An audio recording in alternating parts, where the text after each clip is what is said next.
मैं पिछले 7-8 महीने संघर्ष कर रहा हूँ ब्रज क्षेत्र के उपलक्ष्य में कर रहा हूँ कि ब्रज क्षेत्र की पवित्रता स्वच्छता दोबारा से वापस आए, उसी स्वरूप में आए जैसे कि हमारे कन्हैया और राधा के समय में थी। इसलिए कर रहा हूँ क्योंकि आज हरियाली तीज है, तो आज बहुत श्रद्धालु परिक्रमा कर रहे हैं वृंदावन धाम की। परिक्रमा तो ये कर रहे हैं, पर मैं इनसे एक निवेदन करना चाहता हूँ कि आप इस ब्रज के हित में आवाज़ उठाइए। और मैं पिछले 7-8 महीने संघर्ष कर रहा हूँ वृंदावन धाम की 21 दंडवत परिक्रमा की। उसका उद्देश्य यही था, ब्रज क्षेत्र मांस मदिरा से मुक्त होना चाहिए। यहाँ के कथावाचक, यहाँ के रसिक संत जो तुम्हें लीलाएं विशेषताएं बताते हैं हमारी ब्रज भूमि की, कि यहाँ पर राधा ने कृष्ण ने ये लीलाएं ये चमत्कार किए थे, तो उनसे भी निवेदन कर रहा हूँ कि आप इस ब्रज के हित में आवाज़ उठाइए। मैं किसी पार्टी का प्रचार नहीं करवा रहा हूँ, मैं ब्रज के लिए आवाज़ उठवा रहा हूँ बस। यहाँ जो ब्लॉगर हैं बाहर से आए हुए या यहाँ के ब्लॉगर, सब यहाँ की लीलाएं विशेषताएं बता रहे हैं, मंदिरों के दर्शन करवा रहे हैं, पर इसके हित में कोई आवाज़ नहीं उठा रहा है।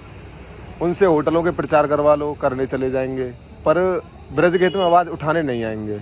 अब मुझे 5 दिन हो गए भूखे बैठे बैठे, यहाँ पर मैं नंगे पैर हरिद्वार से जल लेके आया हूँ, और शिवरात्रि पर मैं सुबह के समय यहाँ पर पहुँचा था, मेरा जलाभिषेक हो जाता, पर मेरे हृदय में श्री जी ठाकुर जी की यही दृढ़ता है कि जलाभिषेक जब ही करूँगा जब ये कथावाचक, ये रसिक संत और ये ब्लॉगर यूट्यूबर जो यहाँ के नाम से खा कमा रहे हैं, ये इसके लिए आवाज़ उठाएंगे। माननीय मुख्यमंत्री से निवेदन करेंगे कि हमारे ब्रज 84 कोष से मांस और मदिरा के लाइसेंस निरस्त होने चाहिए।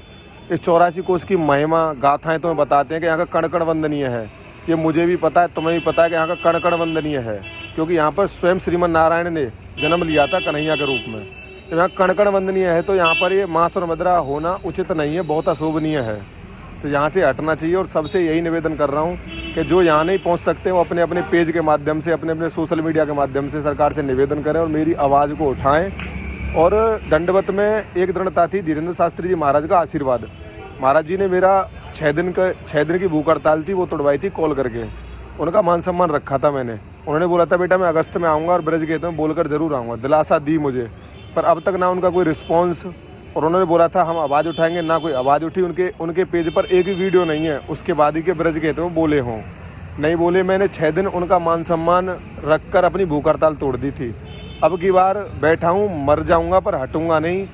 उनसे मैं यही कहना चाहता हूँ, आप यहाँ नहीं पहुँच रहे हो तो आप अपने पेज के माध्यम से आवाज़ तो उठा सकते हो। आप यहाँ नहीं पहुँच रहे हो, ना यहाँ पहुँचे हो, दिलासा दे देते हो।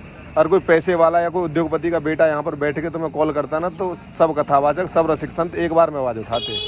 एक मिडिल क्लास परिवार से हूँ, पर मेरे पास पैसा नहीं है, प्राण है, प्राण देने आया हूँ और इस ब्रज भूमि के लिए दे दूँगा, ये पक्की बात है। आपसे निवेदन कर रहा हूँ कि आप जा से शेयर करना, जितना हो सके उतना करना। और मेरी 4 दिन की भूख हड़ताल मदन मोहन पर रही थी, अब परिक्रमा मार्ग में बैठा हूँ मदन टेढ़ से 50 मीटर आगे। आप जो आ सकते हो आइए, जो नहीं आ सकते आवाज़ उठाइए। राधे श्याम, जय श्री राम।